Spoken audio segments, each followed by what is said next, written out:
السلام عليكم أينما كنتم. يا ريت الفيديو النص من الشير أوصل نتاج ممكن. عندي ملحوظة مهمة جدا ما يتعلق بالصابة الفوق ده ما يسمى عبد الرحمن الجمع الجنجويدي. كان مسؤول من ولاية غرب دارفور الجنينة، ومن أفشل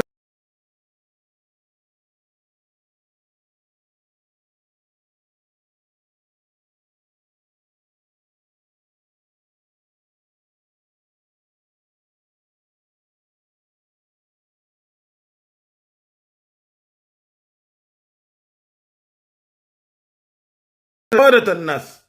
ده المهمة بتاع الوحيد نجا فيه. ده من أبرز الغادات المتهم بالجرائم بتاع ولاية غرب دارفور الجنينة.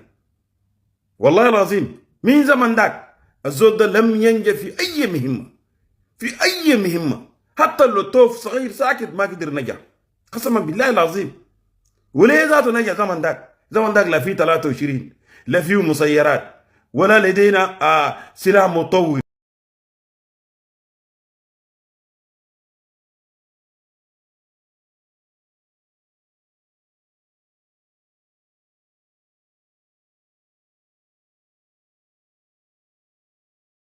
من سلموا القيادة بتاع مدرمان لم ينجح نهائيا.